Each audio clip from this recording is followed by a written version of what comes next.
Welcome back everyone, welcome to civil service study. Practice set number 315 पर आ जाइए UPPCS के लिए। ठीक है, चलिए स्टार्ट करते हैं। टेस्ट नंबर 1 से लेकर आप 315 तक पहुंच सकते हो और डिस्क्रिप्शन बॉक्स में लेंगे क्योंकि प्लेलिस्ट इसकी बना रखी है टेस्ट सीरीज़ की। चलिए तो क्वेश्चन नंबर 1 पर आ जाइए। ये बादल काले या गहरे सिलेटी रंग के होते हैं। ये बादल पृथ्वी की सतह के काफ़ी नज़दीक बनते हैं।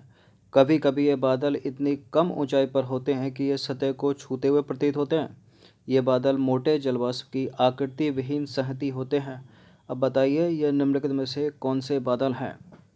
हर एक टेस्ट में अलग अलग बादल को कंप्लीट किया जा रहा है। ठीक है, बताइए कौन से बादल हैं ये हैं वर्षी बादल। देखिए परसों के टेस्ट में सबसे ऊंचाई पर पाए जाने वाले 8,000 से 12,000 मीटर की ऊंचाई पर हमेशा सफ़ेद दिखाई देने वाले कपासी बादल, पक्षाब बादल सबसे अधिक ऊंचाई पर रहते हैं। उसके बाद कल हमने कवर किया रुई के समान अलग अलग बिखरे हुए होते हैं कपासी बादल। ठीक है, और इसका उत्तर है वर्षी बादल। तो वर्षी बादल काले या गहरे सिलेटी रंग के होते हैं। ये मध्य स्तरों या पृथ्वी की सतह के काफ़ी नज़दीक बनते हैं। ये सूर्य की किरणें के लिए जो है बहुत ही घने और अपारदर्शी होते हैं। ठीक है, कभी कभी ये बादल इतनी कम ऊंचाई पर बनते हैं कि ये सतह को छूते हुए प्रतीत होते हैं। वर्षी बादल मोटे जलवाष्प की आकृति विहीन संहति होते हैं। निम्नलिखित में से कौन सा देश भूमध्य सागर तक फैला है। 21 कंट्री हैं पूरे। ठीक है, और पूछने का तरीका कुछ भी हो सकता है कि भूमध्य सागर तक फैला है, भूमध्य सागर तक अपनी तटीय सीमा बनाता है। तो बताइए इनमें से कौन कौन है। Spain, France, Italy, Morocco, Monaco, Montenegro कल कवर किए थे। स्पेन, फ्रांस, इटली में कौन कौन भूमध्य सागर के साथ अपनी तटीय सीमा बनाता है मेडिटेरियन सी के साथ। स्पेन भी बनाता है, फ्रांस भी बनाता है, इटली भी बनाता है। तो 1 2 3 डी है इसका आंसर। तो देखिए भूमध्य सागर से 3 महाद्वीपों के कौन कौन है वो 3 महाद्वीप, यूरोप, अफ्रीका और एशिया के 21 देश सीमा से लगे हैं उसकी। ठीक है, तटीय सीमा से, जिनमें से स्पेन, फ्रांस और इटली जो कि इस ऑप्शन में थे। और ये पश्चिमी एशिया के ये बहुत पूछे जाते हैं, तुर्की, सीरिया, लेबनान और इज़राइल। बाकी मोनाको है, मोरक्को है, मोंटेनेग्रो है, स्लोवेनिया है, क्रोएशिया है, बोस्निया हर्जेगोविना है, अल्बानिया है, ग्रीस है, अल्जीरिया है, ट्यूनीशिया है, लीबिया है, माल्टा है, साइप्रस है और मिस्र है। ये देखिए ये है वो पश्चिमी एशिया वाला जो बहुत पूछा जाता है। निम्नलिखित में कौन से दर्रे अरुणाचल प्रदेश में स्थित हैं। सेला पास, बोमडिला पास, बनिहाल पास, बताइए। देखिए बोमडिला दर्रा अरुणाचल प्रदेश में, कल का टेस्ट किसी ने देखा होगा तो सेला पास भी अरुणाचल प्रदेश में ही है। बनिहाल दर्रा कहाँ पर है, जम्मू और कश्मीर में। तो पहला दूसरा इसका आंसर हो जाना चाहिए ऑप्शन नंबर बी। तो बोमडिला और सेला दर्रा दोनों के दोनों अरुणाचल प्रदेश में स्थित हैं, जबकि बनिहाल दर्रा है जम्मू कश्मीर में। देखिए अगर सेला दर्रा की बात करें तो सेला दर्रा अत्यंत उच्च पर्वतीय दर्रा है जो अरुणाचल प्रदेश के तवांग और पश्चिम कामेंग जिले की सीमा पर अवस्थित है। क्वेश्चन नंबर 4 पर आ जाइए। रासायनिक हथियार निषेध संगठन के संदर्भ में निम्नलिखित कथनों पर विचार करना है। रासायनिक हथियार निषेध संगठन, देखिए यह नीदरलैंड के हेग में अवस्थित एक अंतर सरकारी निकाय है और इसके अपने सभी 192 सदस्य राष्ट्रों द्वारा रासायनिक हथियारों के मौजूदा भंडारों को नष्ट करना और बृहद स्तर पर उत्पादन को रोकना अपेक्षित है। बताइए हेग में है कहीं और है। हेग में या नीदरलैंड के करेक्ट है पहला स्टेटमेंट, और दूसरा वाला भी करेक्ट है, दोनों के दोनों करेक्ट हैं, सी है इसका आंसर।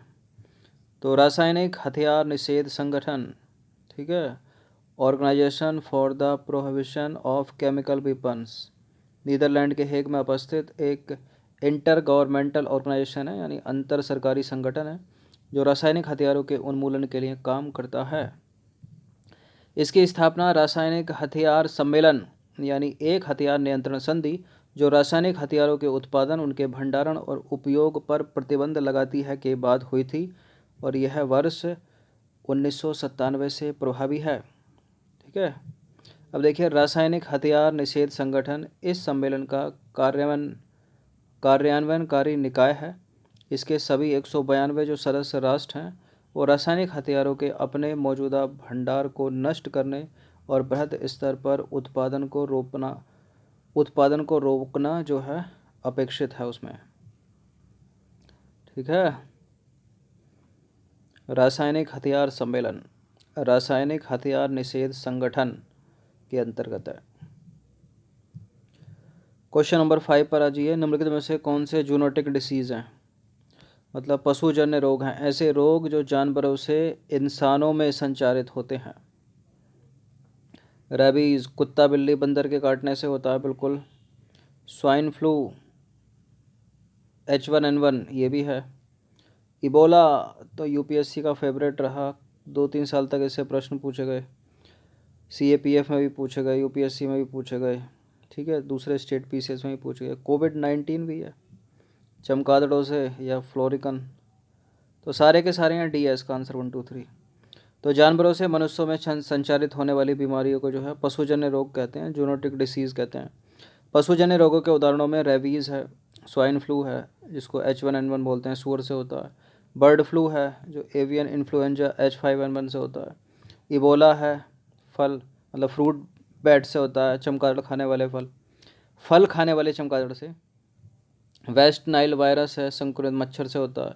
जीका वायरस संक्रमित एंडीज प्रजाति के मच्छर से शामिल है। ठीक है। और हाल ही में फैले कोरोना वायरस को भी इस सूची में शामिल किया जा सकता है, जो होता है पेंगोलिन या चमगादड़ से। चलिए देखिए, संयुक्त राष्ट्र पर्यावरण कार्यक्रम यूनाइटेड नेशन इन्वायरमेंट प्रोग्राम के अनुसार 60% मानव संक्रामक रोग जानवरों से उत्पन्न होते हैं। क्वेश्चन नंबर 6 पर आ जाइए। अफ्रीकन स्वाइन बुखार के संदर्भ में निम्नलिखित कथनों पर विचार करना है। या अफ्रीकन स्वाइन फीवर, देखिए अफ्रीकन स्वाइन फीवर का कोई इलाज उपलब्ध नहीं है क्या? अफ्रीकन स्वाइन फीवर मनुष्यों को प्रभावित नहीं करता है क्या? यह एक अत्यधिक संक्रामक और घातक पशुजन्य रोग है जो घरेलू और जंगली सूअरों के द्वारा होता है। बताइए, अब कहीं पे भी ये स्टेटमेंट को काट छाट करके गलत हो सकता है। देखिए, अफ्रीकन स्वाइन बुखार का कोई इलाज नहीं है। अगर इलाज होगा तो पहला स्टेटमेंट गलत हो जाएगा, लेकिन गलत नहीं है क्योंकि अभी तक इसका कोई इलाज नहीं है। सही है। अफ्रीकन स्वाइन फीवर मनुष्यों को प्रभावित नहीं करता है, क्या ये बात सत्य है? करेक्ट है। और इसका जो संक्रामक मतलब इसका जो संक्रमण होता है वो घातक होता है, और ये घरेलू और जंगली दोनों स्वरों से हो सकता है। तो दोनों के दोनों तीनों के तीनों यहाँ पर स्टेटमेंट एकदम करेक्ट हैं। डी है इसका आंसर 1 2 3 उपरोक्त सभी। तो अफ्रीकन स्वाइन फीवर जो है वो स्वाइन फ्लू H1N1 से अलग है और यह मनुष्यों को प्रभावित नहीं करता। यह एक अत्यधिक संक्रामक और घातक पशुजन्य रोग है जो घरेलू और जंगली स्वरों में रक्तस्रावी बुखार के एक तीव्र रूप को जन्म देता है, और यह पहली बार 1920 के दशक में अफ्रीका में पाया गया था। ठीक है। अफ्रीकी स्वाइन बुखार की मृत्यु दर लगभग 100% है, क्योंकि इस बुखार का कोई इलाज ही नहीं है। इसलिए अगर कोई जानवर संक्रमित हो जाता है, कोई सूअर संक्रमित हो जाता है, तो उसको मारना ही एकमात्र उपाय है इसके प्रसार को रोकने का। ठीक है। इसके अलावा इस बुखार के लिए अभी तक कोई टीका भी उपलब्ध नहीं है। क्वेश्चन नंबर 7 पर आ जाइए। इनमें से किसके संगठन से सरकार की राजस्व प्राप्ति का निर्माण होता है? केंद्र सरकार द्वारा ऋण के मद में ब्याज प्राप्तियां, विदेशों से अनुदान प्राप्ति, सार्वजनिक क्षेत्र के उपक्रमों में शेयरों की बिक्री से उत्पन्न आय। बताइए, किसके संगठन से सरकार की राजस्व प्राप्ति का निर्माण होता है? केंद्र सरकार द्वारा ऋण के मद में ब्याज प्राप्तियां इससे होता है, विदेशों से अनुदान प्राप्ति से भी होता है। ठीक है। सार्वजनिक क्षेत्र के उपक्रमों में शेयर की बिक्री से उत्पन्न आय इससे नहीं होता। थर्ड को एलिमिनेट कर दीजिए, केवल 1 और 2 इसका आंसर हो जाएगा ऑप्शन नंबर 1 मतलब ए। तो सार्वजनिक परिसंपत्तियों की बिक्री, जैसे कि सार्वजनिक क्षेत्र के उपक्रम यानी PSU में शेयरों की बिक्री, जिन्हें PSU विनिवेश के रूप में जाना जाता है, सरकार की वित्त संपत्ति की कुल राशि को कम करती है। पूंजीगत खर्चा सरकार के वे खर्चे होते हैं जिसके परिणाम स्वरूप भौतिक या वित्त परिसंपत्तियों का सृजन या वित्त दायित्वों में कमी होती है। ठीक है, बढ़ाता नहीं है, वो गलत है तीसरा वाला स्टेटमेंट। क्वेश्चन नंबर 8 पर आ जाइए। सार्वजनिक वितरण प्रणाली से रिलेटेड दो स्टेटमेंट है यहाँ पर। यह जनसंख्या के लिए समयबद्ध और सस्ते खाद्यान्न वितरण के माध्यम से खाद्य सुरक्षा सुनिश्चित करने का लक्ष्य रखता है। इसमें सरकार द्वारा बाजार मूल्य पर खाद्यान्न की खरीद शामिल है। देखिए, बाजार मूल्य पर थोड़ी शामिल है, गलत है दूसरा वाला स्टेटमेंट। तो इसमें सरकार द्वारा न्यूनतम समर्थन मूल्य पर खाद्यान्न की खरीद या खाद्य भंडारण जो है उसका निर्माण, उसका रखरखाव, उनका भंडारण और समय पर वितरण करना शामिल है। ठीक है, बाजार मूल्य पर नहीं, जिससे जनसंख्या के कमजोर वर्गों को उचित मूल्य पर खाद्यान्न सुलभ हो सके। ठीक है, क्वेश्चन नंबर 9 पर आ जाइए। पोलीगर विद्रोहियों के संदर्भ में निम्नलिखित कथनों पर विचार करेंगे। देखिए, पोलीगर विजयनगर साम्राज्य के समय में सामंती सरदार थे। कर संग्रह के मुद्दे पर इनके द्वारा विद्रोह शुरू किया गया। करेक्ट है दोनों के दोनों स्टेटमेंट, सी है इसका आंसर। तो पोलीगर सामंती सरदार थे जिन्हें दक्षिण भारत के कुछ हिस्सों में, खासकर विजयनगर साम्राज्य के समय में ही सैन्य प्रमुख और प्रशासनिक राज्यपाल के रूप में नियुक्त किया जाता था। पोलीगर जो है वो काश्तकारों और किसानों से कर एकत्र करते थे, लेकिन ईस्ट इंडिया कंपनी का इसी मुद्दे पर पोलीगरों से टकराव होने लगा कि कर संग्रह किसके द्वारा किया जाना चाहिए। पोलीगरों को नियंत्रित करने की मांग उठने लगी अंग्रेजों के द्वारा। और हुआ क्या, 1795 से लेकर 1805 की अवधि में पोलीगरों ने अंग्रेजों का मजबूत तरीके से विरोध किया, प्रतिरोध किया। इस मजबूत विद्रोह के मुख्य केंद्र कौन कौन से थे? त्रिवेनवेली, ठीक है, यानी त्रिवेनवेली और रामनाथपुरम, शिवगंगा, शिवगिरी, मदुरई जो पांडे की राजधानी थी, और उत्तरी आरकोट। ठीक है, तो 1795 से 1805 के बीच अंग्रेजों और पोलीगरों के बीच द्वंद्व चलता रहा, युद्ध चलता रहा। क्वेश्चन नंबर 10 पर आ जाइए। लोकसभा स्पीकर से रिलेटेड निम्नलिखित में से कौन सा स्टेटमेंट करेक्ट है? देखिए, लोकसभा का स्पीकर जो है मतलब लोकसभा का अध्यक्ष उपाध्यक्ष को पत्र लिखकर त्याग पत्र देता है। अध्यक्ष के निर्वाचन की तिथि लोकसभा द्वारा निर्धारित की जाती है, मतलब लोकसभा के अध्यक्ष की तिथि लोकसभा के द्वारा निर्धारित की जाती है। दूसरा स्टेटमेंट ये कह रहा है उसे अपदस्थ करने की कार्यवाही के दौरान मतदान की अनुमति नहीं होती। अपदस्थ करने की कार्यवाही मतलब उसको हटाना है, उसको पदच्युत करना है, तो वो मतदान नहीं कर सकता, मतलब तीसरा वाला स्टेटमेंट कह रहा है, जो कि गलत है। मतदान कर सकता है वो, और पहले मतदान कर देगा वो। ठीक है, उससे पहले ही मतदान करा लेंगे ताकि मत बराबर होने की दशा में वो मतदान ना कर सके, ऐसा संविधान में प्रावधान है। अध्यक्ष का निर्वाचन कब होगा ये लोकसभा नहीं तय करेगी, ये राष्ट्रपति तय करेंगे। ठीक है, लोकसभा अध्यक्ष अपना त्यागपत्र उपाध्यक्ष को देकर जो है जा सकता है लोकसभा छोड़कर। करेक्ट है पहला वाला स्टेटमेंट, दूसरा तीसरा गलत है, तो इसका आंसर हो जाएगा केवल एक। सही पूछा है ना। तो लोकसभा अध्यक्ष का चुनाव जो है लोकसभा द्वारा उसके सदस्यों में से ही किया जाता है। लोकसभा अध्यक्ष का पद रिक्त होने पर लोकसभा रिक्त स्थान भरने के लिए किसी अन्य सदस्य का चुनाव करती है, और अध्यक्ष के निर्वाचन की तिथि कब होगी ये राष्ट्रपति द्वारा निर्धारित किया जाता है। ठीक है, जब अध्यक्ष को हटाने का प्रस्ताव सदन में विचाराधीन होता है तो वह सदन की बैठक की अध्यक्षता नहीं कर सकता। ठीक है, लेकिन वह उसमें उपस्थित हो सकता है।